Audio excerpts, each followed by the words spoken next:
बाहर एक गांव में कृष्णा नामक व्यक्ति रहता था। हर रोज वह दूध से घी बनाया करता था और अपने गांव के बाजार में बेचता था। यही थी उसकी रोजी रोटी कमाने का जरिया। अपने शुद्ध और मजेदार घी के लिए कृष्णा बहुत मशहूर था। घी ले लो, शुद्ध देसी गाय का घी ले लो, घी ले लो, घी ले लो। एक दिन एक मिठाई वाला सुंदर ने कृष्णा को बुलाया और 1 किलो घी के लिए मांगा। कृष्णा गया उसके पास। कृष्णा भाई, मुझे 1 किलो घी चाहिए। कृष्णा घी को तोलने लगा। जब सुंदर ने देखा कि घी कितना शुद्ध था तो वह अपने आप को रोक ही नहीं पाया। सुंदर ने और घी लेने का निर्णय लिया। रुको कृष्णा, मुझे तुम 1 नहीं 2 किलो घी दे देना। पता नहीं बाद में बचेगा या नहीं। तुम्हारा घी सबसे शुद्ध है और मुझे स्वादिष्ट मिठाई बनाने में मदद करता है। ओ बढ़िया जी, धन्यवाद सुंदर साहब। ये लो आपके 2 किलो घी। सुंदर ने खुशी से घी लिया और फिर दोनों अपने अपने रास्ते चले गए। जैसे कृष्णा चलता गया, गांव के लोग उसको एक एक करके घी खरीदने बुला रहे थे।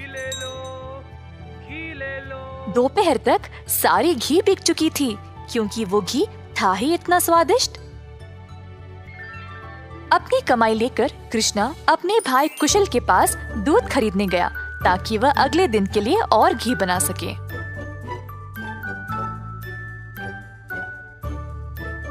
हर रोज कुशल देखता था कि उसका भाई बहुत घी बेचकर अच्छा पैसा कमा रहा था और उसका कारोबार दिन पे दिन और भी ज्यादा बढ़ने लगा। भाई, मुझे 5 लीटर दूध चाहिए घी बनाने के लिए। ओह, अभी तो मेरे पास नहीं है 5 लीटर। क्यों ना तुम शाम को आ जाओ, मैं तुम्हारे लिए बाजू में रखूंगा। कृष्णा के निकलने के बाद कुशल की पत्नी उसके लिए पानी लेके आई। देखा कमला, कृष्णा की तो किस्मत ही बदल रही है। दोपहर में ही इसने सारी घी बेच डाली और दूध के लिए वापस आया था। आप सारा दूध इनको ही दे देते हो ना? क्यों ना इस बार आप दूध में थोड़ा सा पानी मिला के दो, इस तरह हम भी ज्यादा पैसा कमा सकते हैं। कुशल ने अपनी पत्नी की बात मान ली और शाम को जब वह गाय से दूध निकालने गया तो उसने दूध में पानी डालकर कृष्णा के लिए बाजू में रखा। अब कुशल रोज यही करने लगा। धीरे धीरे वह पानी की मात्रा और भी बढ़ाने लगा। अब कृष्णा इस बात से अनजान समझ नहीं पाया कि उसकी घी की शुद्धता दिन पे दिन कम क्यों होती जा रही। इस वजह से उसके बहुत सारे ग्राहक भी कम होते गए। अब कृष्णा दूध की गुणवत्ता को जांचना चाहता था तो उसने दही जमाया। जब दही जमा तो उसने ऊपर इतना सारा पानी देखा। शायद गाय की सेहत ठीक नहीं है, इसीलिए अच्छा दूध नहीं दे रही होगी। मैं कुशल को ये बात बोलता हूँ। जब कृष्णा कुशल के घर गया तो उसने अपने भाई और उसकी पत्नी को दूध में पानी मिलाते हुए देख लिया। अब उसको समझ आ गया कि उसकी घी की शुद्धता इतनी कम क्यों हो गई थी। ना जानते हुए कि वह क्या करे और बिना कुछ कहे कृष्णा वहां से निराश होकर चला गया। अब कृष्णा ने अपनी कमाई से 2 गाय खरीदे और खुद दूध निकालना शुरू किया। अब फिर से कृष्णा अच्छी वाली शुद्ध घी बनाने लगा। कृष्णा ने अपनी एक छोटी सी दुकान खोल ली जहाँ पे वो शुद्ध देसी घी बेचने लगा। उसी समय सुंदर उसके पास आया और बोला, हाय कृष्णा, पिछले कुछ दिनों से घी कुछ ठीक नहीं है। मेरे मिठाइयों के लिए अच्छे ग्राहक थे, केवल आपकी शुद्ध घी की वजह से। उम्मीद है अब आप अच्छा घी बना रहे हो। मैं चाहता हूँ कि मेरे ग्राहक वापस आ जाए। आप ये 2 गाय देख रहे हो, ये मैंने ही लाए हैं अब खुद दूध निकालने।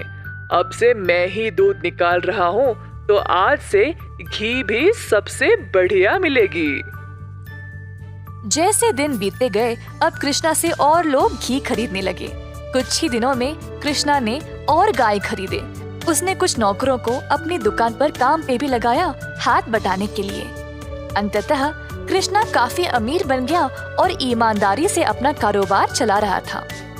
इसी दौरान कुशल, जिसने अपने ही भाई की प्रतिष्ठा को बर्बाद करने की कोशिश की, गांव में अपने मिलावटी दूध के लिए पकड़ा गया। अब कुशल दूध भी नहीं बेच पाया और जल्द नुकसान में पड़ गया।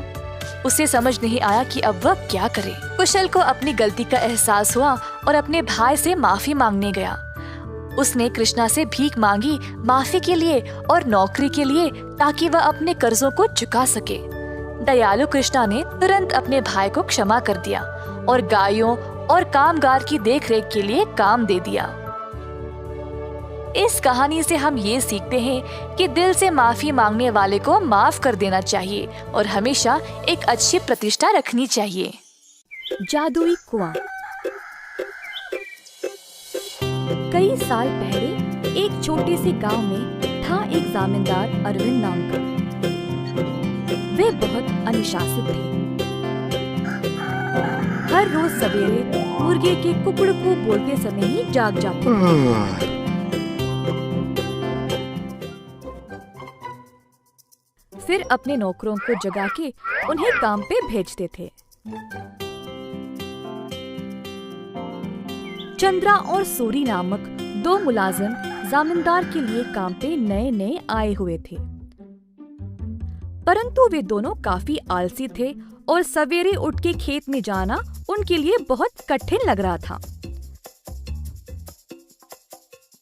दोनों एक कुएं के पास सोते थे। एक दिन चंद्रा ने सूरी से कहा, हाय रे, हर रोज सवेरे जाग के जाना बहुत ही कठिन काम है ना। सूरी को भी ऐसा ही लगा। हाँ चंद्रा, परंतु हम करे तो क्या करे, मुर्गे के कुकड़कू से ही जमींदार जी जाग जाते हैं। अरविंद जी ने इन दोनों का व्यवहार ध्यान से और चुपचाप से जांचा। आखिरकार उन्होंने एक दिन उन दोनों को सबक सिखाना चाहा।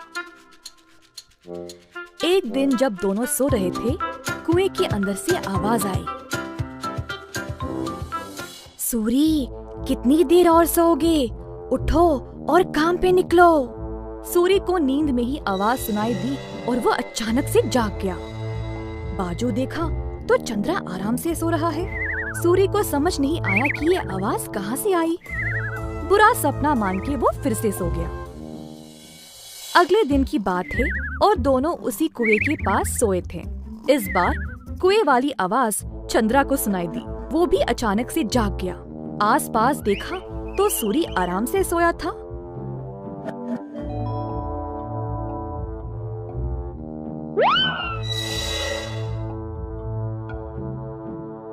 कोई बुरा सपना था शायद, ऐसा सोचकर वो भी फिर से सो गया। अगले दिन जब वे दोनों फिर से वहीं पे सो रहे थे, अचानक से एक खतरनाक आवाज सुनाई दी। दोनों एक साथ जागे और डर गए, एक दूसरे को देखने लगे। भाई सूरी, आपको भी सुनाई दिया क्या? हाँ चंद्रा, मैं बहुत डर गया और ये कोई बुरा सपना भी नहीं है। ये भयानक आवाज इस कुएं से आ रही। मैं काम पे निकल रहा हूँ, तुम्हें आना तो आओ। रुको रुको, मैं भी आऊंगा।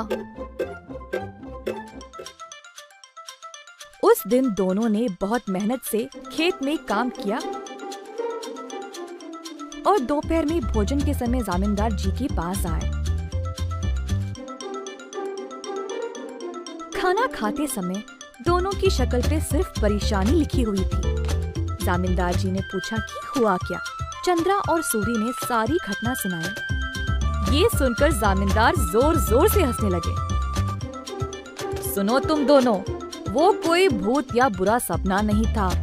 मैंने देखा कि तुम दोनों कुछ ज्यादा ही आलसी थे, इसीलिए तुमको सबक देना चाहा। कुएं के पास वो मैं ही था जो आवाजें निकाल रहा था। अब आई समझ। अब से ये सुस्ती छोड़ो और ठीक से काम करो। उस दिन से सूरी और चंद्रा ने अपनी आलस्य छोड़ा और खेत पर पूरी मेहनत से काम किया। अच्छे से अपनी रोजी रोटी कमाई और खुशी से जीवन बिताया। एक बार गोपी नामक एक किसान रहता था। गोपी बहुत मेहनती था। सब लोग उसको पसंद करते थे और उसके साथ अच्छा व्यवहार करते थे।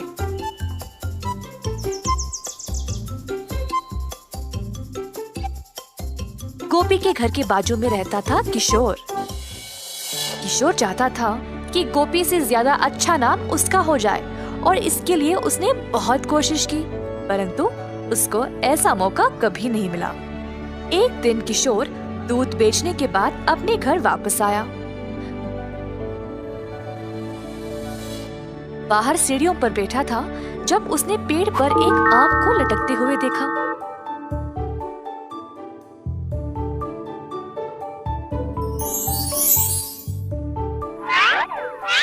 उसने आम को तोड़ा और अपने रुमाल में बंद कर दिया। आम को पकड़ के वह गोपी का इंतजार कर रहा था। जब गोपी वापस आया तब किशोर उसके पास गया और बोला, ओ गोपी, मैं तुम्हारी प्रतीक्षा कर रहा था। क्या बात है किशोर? मैंने इस रुमाल में एक फल को लपेटा है। क्या तुम अंदाजा लगा सकते हो कि इसमें क्या है? अगर तुमने सही जवाब दिया तो तुम खुद अपने हाथों से मेरे घर से जो मर्जी ले जा सकते हो। अगर तुमने गलत बोला तो मैं अपनी मर्जी से अपने हाथों से कोई भी चीज तुम्हारे घर से ले जाऊंगा। ठीक है, मुझे लगता है इसमें अमरूद है।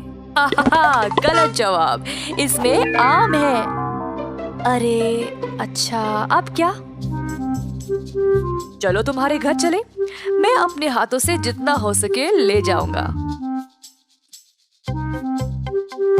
दोनों चलते हुए गोपी के घर की ओर गए।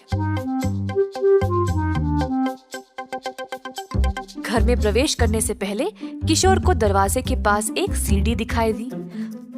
तुरंत उसको उठा के बाजू में डाल दिया और घर के अंदर चला गया, परंतु गोपी वहीं पे खड़ा रहा। गोपी, वहीं क्यों रुक गए? तुमने तो सीढ़ी उठा ली थी ना, फिर उसको बाजू में रख के अंदर क्यों चले गए? क्या मतलब तुम्हारा? हाँ, अपने दोनों हाथों से तुमने सीढ़ी को उठा लिया था ना, तो अब इस सीढ़ी को उठाओ और जाओ। ऐसा कहकर गोपी अपने घर के अंदर चला गया। किशोर ने गोपी को रोक कर कहा, ये धोखा है। नहीं नहीं, मैं नहीं मानूंगा। अच्छा ठीक ठीक, अच्छा अब तुम बोलो, मेरे हाथ में क्या है? अगर सही जवाब दिया तो मैं किसी को नहीं बताऊंगा कि तुम अपने दूध में आधा पानी मिलाते हो, पर अगर तुम गलत हुए तो मैं पूरे गांव में इस बात को फैला दूंगा। हाय, अपनी बुद्धिमानी से तुमने मुझे फंसा लिया। ठीक है, मुझे लगता है तुम्हारे मुट्ठी में अंगूठी है। गोपी ने अपनी मुट्ठी खोली और दिखाया कि कुछ भी नहीं है अंदर। मेरी मुट्ठी खाली है, तुम हार गए। क्या तुम अब सबको मेरे बारे में बता दोगे? मैं अब से इतना पानी दूध में नहीं मिलाऊंगा, जितना जरूरी उतना ही। गलती हो गई, कृपया मुझे जाने दो।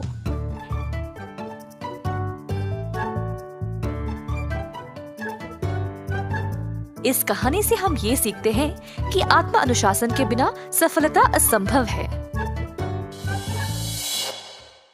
बंदर मामा।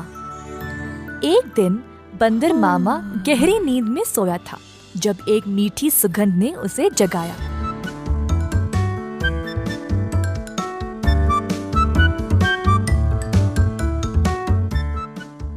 अपनी टोपी और जूते पहनकर बाहर निकल पड़ा खुशबू सूंघते सूंघते। बंदर मामा ने देखा कि ये सुगंध एक मिठाई की दुकान से आ रही थी। अंदर गया तो उसने कई प्रकार की मिठाइयों को देखा।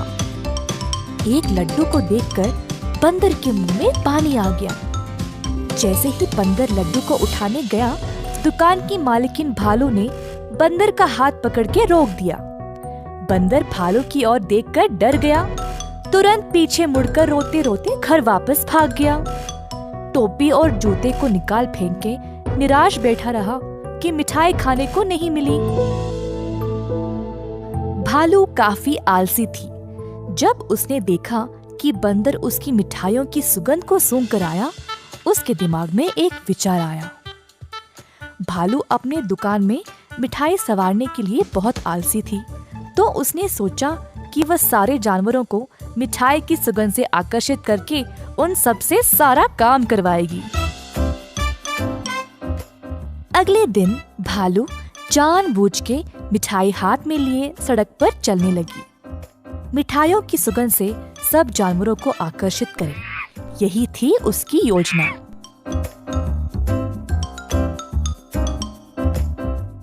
खुशबू फिर से बंदर मामा तक पहुंच गई। इस बार बंदर मामा से रहा नहीं गया और उनका जी ललचाया। वह किसी भी हालत में मिठाई खाना चाहता था। बंदर मामा चुपके से दुकान के बाजू वाले पेड़ पर लटकने लगा। जब भालू देख नहीं रही थी, तब बंदर मामा ने लड्डू उठाया और झट से मुंह में डाला। परंतु लड्डू गरम गरम था और बंदर मामा का मुंह ही जल गया। बंदर मामा को बहुत गुस्सा था। जल्दी घर भागा और पानी पी लिया।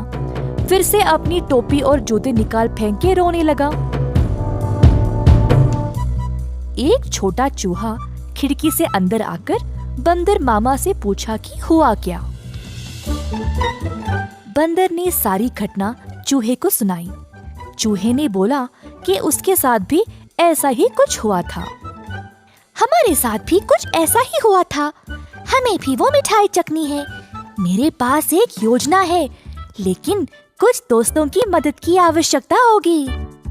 चूहा जल्दी से गया और कुछ दोस्तों को लेकर बंदर मामा के घर वापस आया। चूहे की योजना के अनुसार सारे जानवर दुकान के खुलने से पहले ही वहां पहुंच गए। दुकान के पीछे के रास्ते से एक सुराख बनाया और अंदर घुस गए। एक बंदर सारे मिठाइयों को देखकर ललचा गया। जोश में आकर कूदने लगा और नाचते नाचते केक के मिश्रण में गिर पड़ा। एक और बंदर एक बड़े से बाल्टी में झांका, ये सोचकर कि अंदर मिठाई होंगे, और फिसल के उसी के अंदर गिर गया।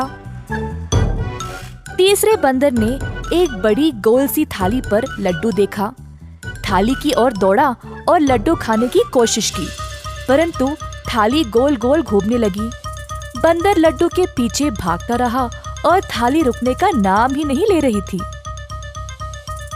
इसी दौरान भालू दुकान पर आ पहुंची।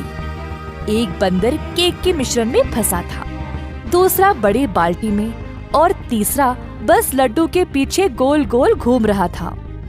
ये सब देखकर भालू आश्चर्यचकित रह गई और सोची कि ये बंदर यहाँ चोरी करने आए हैं। जल्दी से एक छड़ी उठाई और बंदरों को मारने ही वाली थी, जब एक बंदर ने बोला, हम यहाँ चोरी करने नहीं आए हैं, हम केवल आपकी मिठाई को चखना चाहते थे।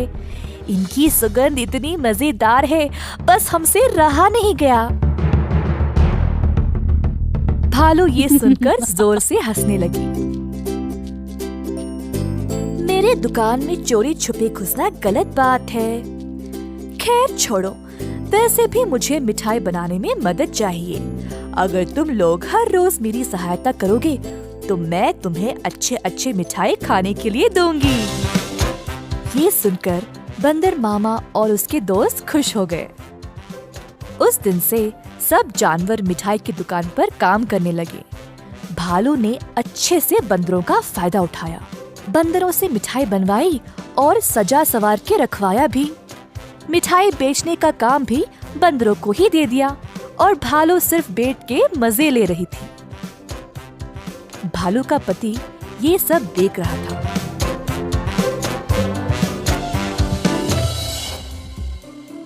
तुम तो रोज इतना काम करती हो, परंतु आज आराम से बैठकर मिठाई खा रही हो। दुकान भी बंदरों से भरा पड़ा है। ये क्या हो रहा है यहाँ पे? बंदरों ने मेरा काम आसान कर दिया है। वे खुशी खुशी सारा काम कर रहे हैं और बदले में मुझे ज्यादा कुछ देने की आवश्यकता भी नहीं। बस दिन में एक एक मिठाई दे के काम चला रही हूँ। बंदर मामा कोने में इन दोनों की बातें सुन रहा था और ये सब जानकर उसे बुरा लगा। बंदर को एहसास हुआ कि भालू उसका और उसके दोस्तों का इस्तेमाल कर रही थी। बंदर मामा आगे आया और बोला, भालू जी, हमें आपकी मिठाई बहुत ही ज्यादा पसंद है, परंतु आप हमारी इस कमजोरी का फायदा नहीं उठा सकती। ऐसे स्वार्थी बनके किसी को इस्तेमाल करना गलत बात है। आपको दिखता नहीं हम सब यहाँ कितना मेहनत कर रहे हैं। अंत में भालू को अपनी गलती का एहसास हुआ और सुधार लाना चाहा। उस दिन से भालू और उसका पति दोनों दुकान पर जाकर बंदरों का हाथ बटाने लगे और सही पगार भी देने लगे। बंदर मामा खुश था कि भालू ने उसकी बात मानी और अपने व्यवहार को बदल डाला।